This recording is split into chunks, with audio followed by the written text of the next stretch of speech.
Hello and welcome to the Elasticsearch Certified Engineer exam course. Today we're going to be working on the last topic, cluster management.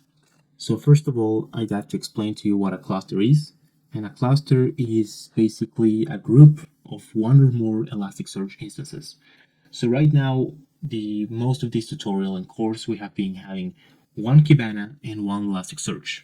So two terminals. Let's think of them as one instance is one terminal for reference. And for the rest of this video, we need to have a second cluster with a second Elasticsearch instance. So we'll have two Kibana terminals and two Elasticsearch terminals working together. So one Elastic connected to Kibana number 1 and another Elastic connected to Kibana number 2. However, a cluster is not just that. You can have multiple instances of Elasticsearch in a single Kibana, and also you don't even need to have Kibana. Kibana is just a front end, so you can have multiple instances of Elasticsearch working together. So for this video, we're going to be having two clusters, and that is how we're going to be going through the following points. Now I am going to show you how to set up the second cluster and the second Kibana instances. So first of all, we have to go to the folder where we have our Elasticsearch and Kibana instances to begin with. In order to create a second Elasticsearch, we're simply going to copy this one and paste another one. Once this is done, we are going to change the name to cluster 2. It can be whatever name you want. And we're going to make sure to change the configuration of the ElasticSearch.yml. So the only thing that we need to add is we have to change the port to be 9200.01 and the transport port to be 9300.01. If we don't do this, they both will try to use 9200.01, and then we don't really know which port is going to end up with. So we basically just need these 3 lines at the end of the YML document. As we copied the original one, we already had the disable security line. So now we can close this. The second step is to copy and paste the Kibana folder. However, I don't recommend doing this because it takes too much time. So I'm just going to use the same file that I used for the installation, and I'm going to use the 7-zip. Well, before doing that, I'm going to change this name to have just a letter A. So now I'm going to extract the original one, just so that I don't get 2 files with the same name and the message about if I want to replace or whatsoever. So I'm going to extract Kibana, and then we are also going to be doing some changes in the Kibana configuration as well. Okay, now that it's finished, I'm going to be renaming our new Kibana _dash cluster 2, and I'm going to be removing the A from the original one. Now, in our new Kibana, we want to go to config.yml, and we want to change a couple of lines. The first line that we want to change is the server port. So we're going to remove this hashtag and we're going to add 2. So this is the local host number, so that in Chrome we can have access to 2 tabs, which are going to be 2 different instances of Kibana. And then on line 43, we have Elasticsearch hosts, and we want this Kibana to connect to the second cluster. And on the second cluster, we define that it's going to be using the port 9201. Therefore, we change it over here as well. And we save, and we can close. Now we are pretty much done, and in order for us to test this, we can now run each instance. So first we're going to run the Elasticsearch instances, just like that. And then in order to run the second instance of Elasticsearch, we basically just go to the folder that is called cluster 2. And then we do the same, bin, just like that. For Kibana, it is pretty much the same.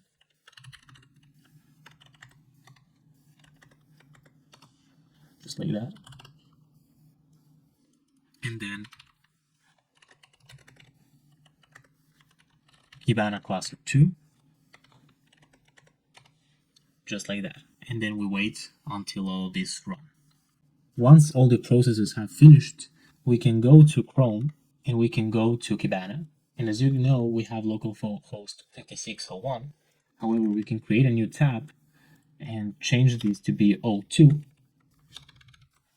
And now we are on the second instance of Kibana that is connected to our second cluster. If we go to DevTools over here, we can check that they're different because if I do get e-commerce search, I get 4,600 hits. Then on here, I can do the same.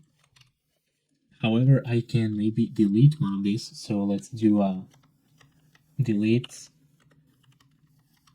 doc, and I'm gonna delete the first one. So I'm gonna delete this item. And now if I get, here I will have 4674, but here I will still get 4675. So now these two indexes are different, and we know that we're working with different clusters. So that is everything you have to set up in order to follow the rest of the tutorial. Once the setup is completed and we have both clusters running, we can go through each of these points.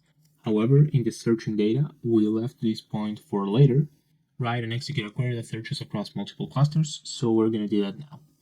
So first, I'm going to go to our second cluster, which is on 5602, and well, the second instance of Kibana that is connected to the second cluster, and I'm just going to search for flights data, just to make sure that it is here. And it should be because we copied and pasted our first Elasticsearch instance, so we should have all the indexes the same for now. And then on the first one, I'm also going to search for flight data, and we get the same index.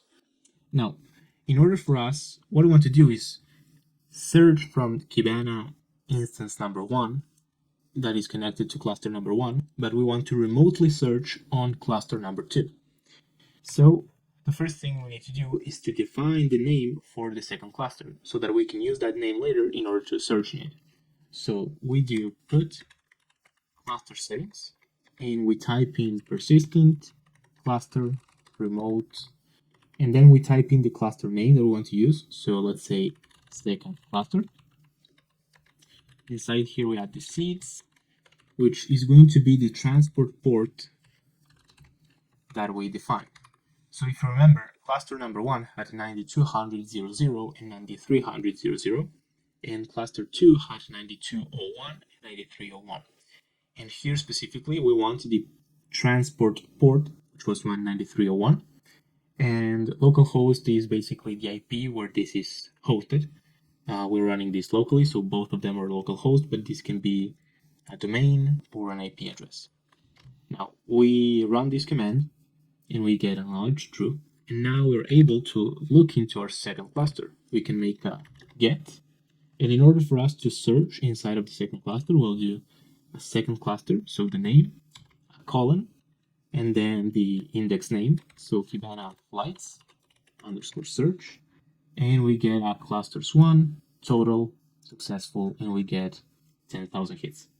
So we're able to search from cluster 1 into cluster 2. Now, a cross-cluster search, which is what the point specifies, is a search that goes through both clusters. So we would do that by doing get. And first we want to search on the first cluster, so the local one. We will do Kibana sample data flights. And then we do a comma, and we add our second search, which will be second cluster, colon, Kibana sample data flights, underscore search. And now we search through both clusters for the same index, and we get a total of 2 clusters, both successful, and we got the same hits, just that now we looked into both clusters simultaneously. And that is everything for the read and write query that searches across multiple clusters. So now we can go on with the next ones. Now we're going to be going through the creating backups and restoring clusters and our specific indexes. For this, we're going to need to go to our Elasticsearch folder again. We're going to click on cluster number 1, and we're going to create a folder where these backups are going to be. So I'm going to create a folder, I'm going to call it backups. And then in the configuration, we need to add another line at the end that is going to look something like this. I will add this line in the video description. And now we're done, and we can rerun Elasticsearch again.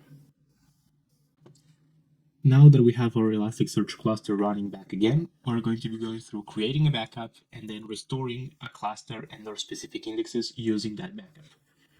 So the steps for doing that are going to be first getting the exact location of the backup folder. So during the exam, you're going to get a location in the question, but we need to get the location of our backup folder exactly, the one that we just created inside of the Elasticsearch folder. Then we're going to be creating a snapshot repository. Then inside of the snapshot repository, we're going to be creating a backup. And then we're going to delete an index and restore the index just to check that the backup works. So the first part is going to be get nodes settings. And here in the get node settings, you can search for the path. And here you're going to see all the different paths that are defined.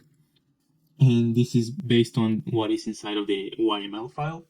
So our backup folder is the backups folder that we created inside of the Elasticsearch folder. So we're going to copy this path, this absolute path, and we're going to use it to create a snapshot repository.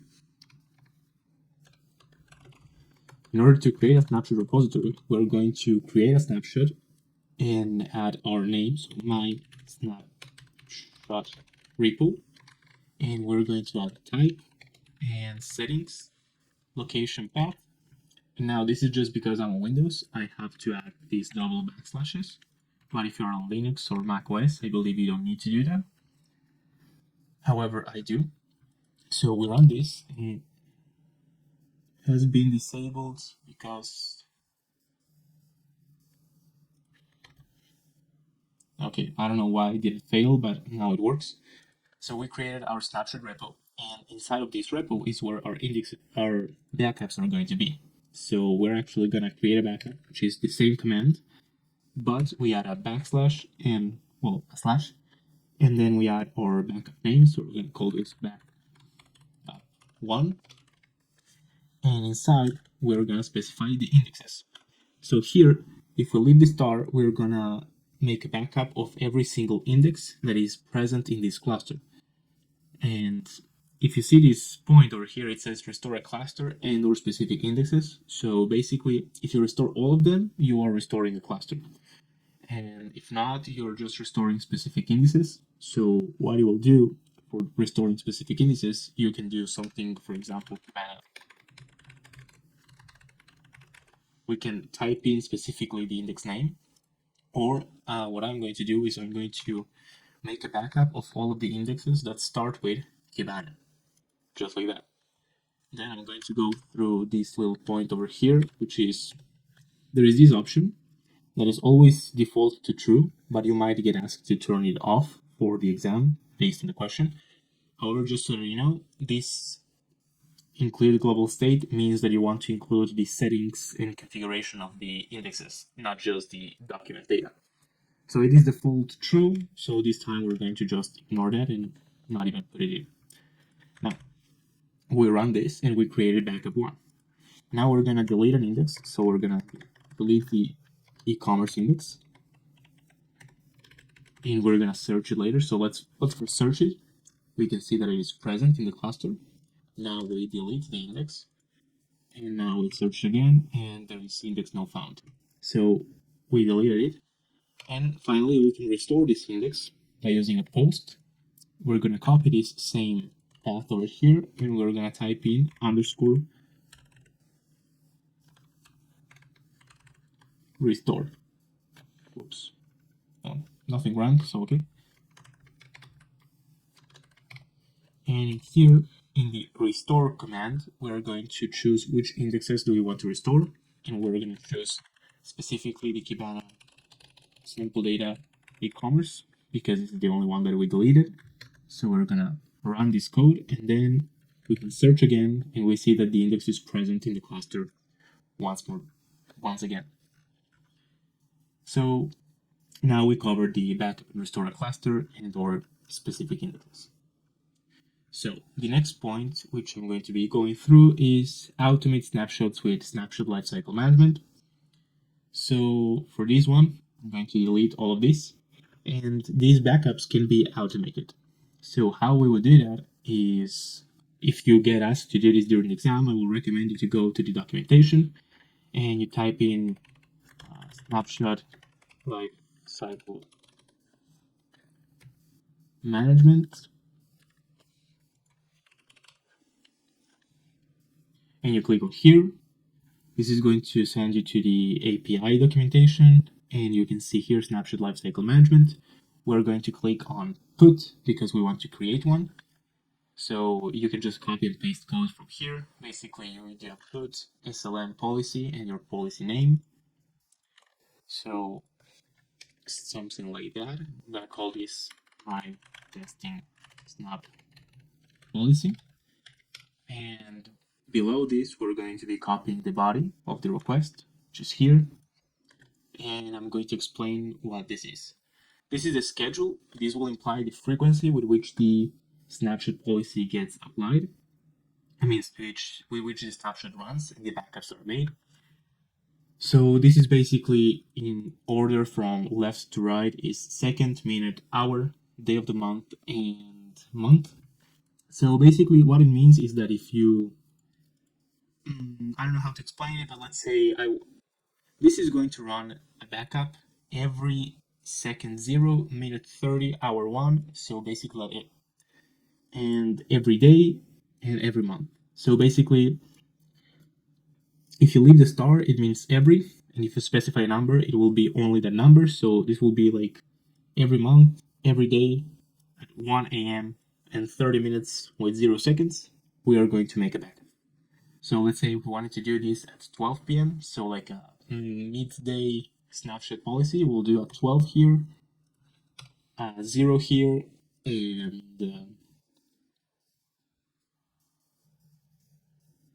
like that. And let's say we wanted to do this every first day of the month, we'll do like here. And maybe if this is like a longer policy or a bigger backup, you could say maybe do this every 1st of December, and that will be every December on the first day at hour 12 with 0 minutes 0 seconds, do a backup. So this is called cron policy. You can search it up if you want to learn. If not, I believe it's probably available in the documentation. That is how it works.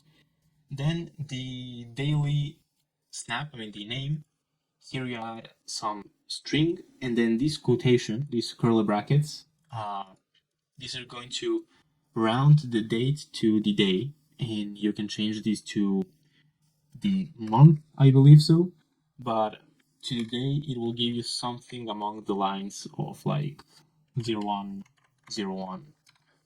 2025. So you're going to get something like this, and that is so that each backup has a unique name. Then the repository, I just forgot how did we get our repository name. I got my snapshot repo, so we're going to use the snapshot repo that we created just before. And then the configuration, we choose the indices that we want. So in this case, it can get all the indexes that are start with data and the start with important. This is an array, but I am going to add again all the indexes that start with Kibana. Then ignore unavailable. This is going to mean, like, let's say we have Kibana over here, and then we have another index that is called second index. This is a specific index. And if we set ignore unavailable to true, it is going to make a backup of just the indexes that it finds. And as the second index doesn't exist, it is going to ignore it. However, if we set this to false, if it tries to find second index and it doesn't, then it's going to fail. So I will recommend setting this to true. Then include global state is just what I said before about the indexes settings and so on. And finally, retention. Basically, this is going to delete all the backups that are 30 days or older, it is going to keep at least 5 backups. So even if they're 30 years old or older, it's going to keep a minimum of 5 and then a maximum of 50. So let's say if within 20 days you get like 60 backups done, you're only going to keep the latest 50, and you can choose these values yourself. And so we put this, and now while Elasticsearch is running, it should automatically perform. Well, I can change this to be like this. While Elasticsearch is running, it's going to automatically perform a backup of these indexes at 12 p.m. every month, every day, and so on. And that covers the automate snapshots with the snapshot lifecycle management. Now we're going to go through diagnosing shard issues and repairing a cluster's health.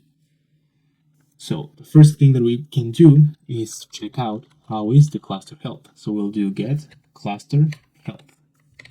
We run this and we see a status, which can be red, yellow, or green. So we are in the middle grounds over here. And this is because we have 3 unassigned shards.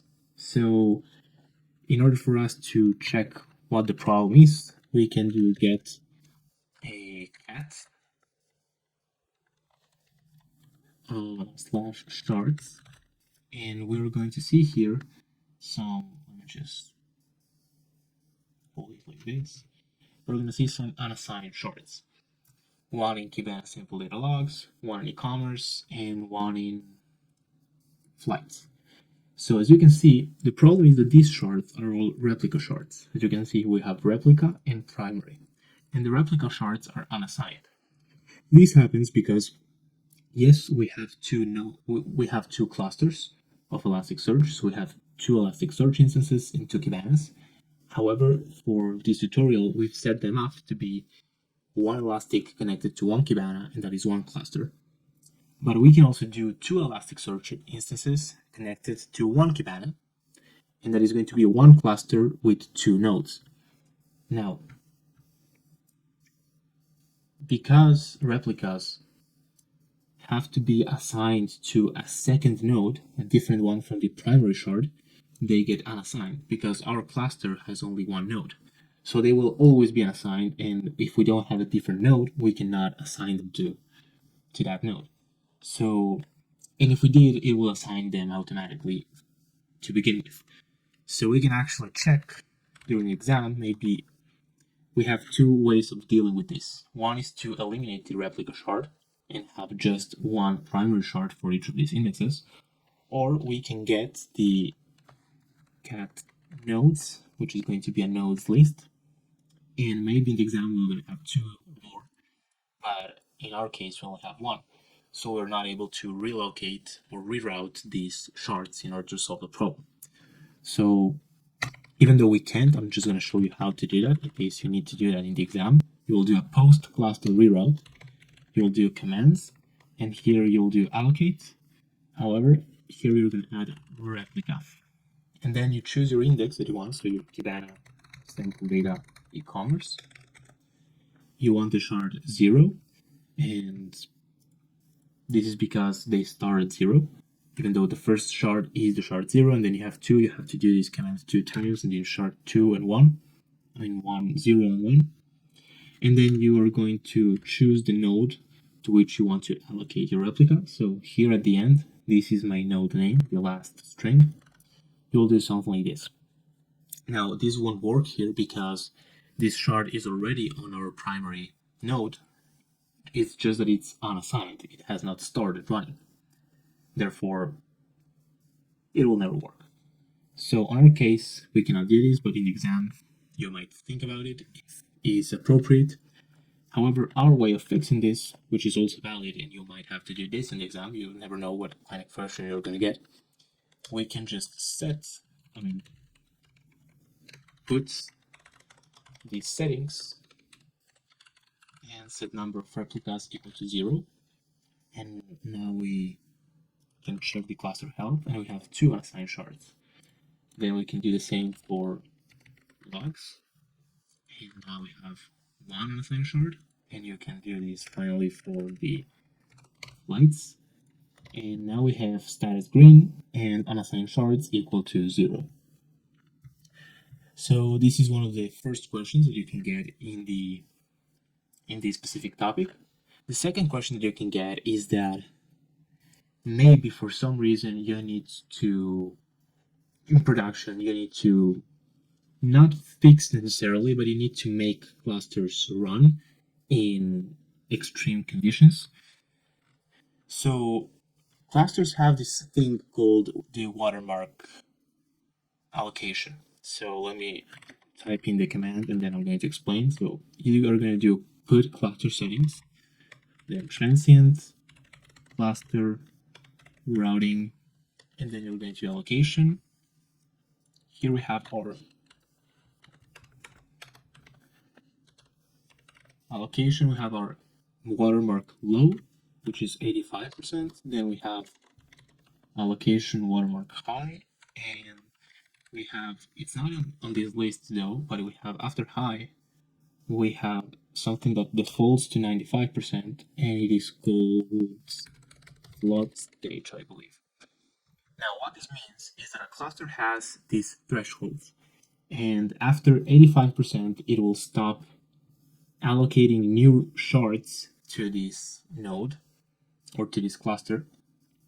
Then, after 90%, it will no, sorry. After 85%, it is going to start relocating shards across clusters or nodes in order to keep the usage and storage down. Then after it gets 90% of the storage used, it's going to stop allowing you to get new shards at all. So you might still write into an index, but you cannot add a shard. So you basically cannot, let's say, make another index and put it in here. And finally, the flood stage is not even going to allow you to write into any index. It is going to allow you to delete indices and to read from them, but no, it will block any writing function. So 85 reroutes shards across nodes. Yeah, I said clusters before, but now it reorders clusters across nodes from, sorry, reroutes indexes across nodes from the same cluster. 90 doesn't allow you to create more indices, and 95 doesn't allow you to write into any indices. And you might get a question where, because of some extreme hypothetical scenario, you need these nodes, this cluster to run. You can change these values to be like 95, 97, and 99 to get some extra performance, and you will get something like this, acknowledge true. And maybe your question is, well, somebody messed up with the watermarks. We need to get our cluster to the optimal recommended conditions. So you don't have to remember which ones are they, even though they are 85, 90, 95. You can just type in null, and this is going to set them to their default value. So that is a second type of question that you can get in the exam. You can get some shard problems with the cluster health and the status color, or you can get some cluster settings and watermarks and the allocation in the disk. Now we're going to configure a snapshot to be searchable. So before, we have made snapshots with backups, and we restored indexes from those backups.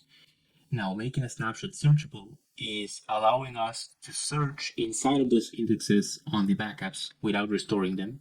So basically searching for that version of time of that index during the moment where the backup was made. So first of all, a searchable snapshot is part of the premium Elasticsearch, so you need a license to do that. So in order to get your license in your Elasticsearch cluster, you will run this command. That for me it fails because I just activated it before, but as you can see, I have the license active, and this will last for 30 days. However, if for some reason you use more than 30 days for studying for this exam and you need to get a license again, you can just delete your Elasticsearch folders and install it again. And if that doesn't work, you can change the path, so the folder inside of which you're installing Elasticsearch, and that should be enough for the ID of Elasticsearch to change, and then you should get another license. And basically, you have unlimited 30-day licenses as long as you delete Elasticsearch and then reinstall it again. So in order to create a searchable snapshot, I will recommend you during the exam to go to the documentation and search for searchable snapshot. This one, as you can see, is documents, but reference, but here we have documents API. So I'll click one of the API ones, and we should see searchable snapshots over here. We don't want to get a searchable snapshot statistics, but we want to mount one. So basically create one. And here we have the example, which we're just going to copy and paste.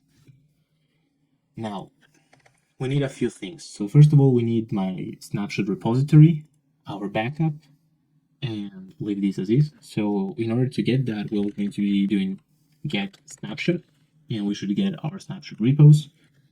So then we can get inside of the snapshot repo and type in all. Now we should get our backup name. So here we change my repository with our snapshot repo, then our backup with, my snapshot with our backup name, and now we leave this as is. And now how this works is we choose the index that we want to make searchable. So I'm going to choose Kibana sample data e-commerce because those are the indexes that we made backups for. Then the renamed index is going to be snapshot e-commerce index, and we're going to leave the settings as they are. We are going to create this index, and now we can search it inside of it. Snapshot e-commerce index search, and we just made a searchable index from the backup. Now we're going to be working with implementing cross-cluster replication. So cross-cluster replication, first of all, is also part of the licensed Elasticsearch, so you need the license. And as it involves two clusters, we need to have cluster number 1 and cluster number 2, both with their licenses. So as you can see, I already activated the license in cluster number 2, and you do that by pasting the same line of code as we did before. Now, cross-cluster replication has a leader cluster and a follower cluster. So in our case, we're going to have cluster number 2 be our follower cluster, and what it's going to do is get an index from the leader cluster and replicate it inside of itself, and that index is going to be synchronized with the leader cluster. So in our leader cluster, I already created this customers index with Peter and Paul. So on this cluster, we have to do two things in order to replicate the index. First of all, just as we did before in the searching data across multiple clusters, we do put cluster settings, and we just add a name to reference this leader cluster. So persistent cluster remote, the cluster name, which is going to be leader cluster name. It can be whatever you want. And then seeds localhost. And before we referenced cluster number 2 from cluster number 1. Now we're referencing cluster number 1 from cluster number 2. So the transmit port is going to be 93 if you set everything up just as I did in the beginning of the video. So we're gonna put this, and now we are going to be creating a, what was the word? A replication of the index. So this is going to be put replicated index from cluster 1. That is the name that I chose. Let's just leave it at replicated index. And we are going to type in here CCR and follow. And here we're going to have to indicate two things. So first of all is the remote cluster, and we add the name that we set up here, and then the index that we want to replicate. So we called this customers index, therefore the leader index is going to be customers index, and the index was created false, false. Index following started false. whatever that is, doesn't really matter. Now we're gonna see that in this replicated index, we can search, and it should keep up with our with our original index, so we can post another name that is going to be George. And now if we search here, we are going to see 3 values, George, Paul, and Peter, because this cluster is now replicated. And now we have completed everything inside of cluster management. So that is it.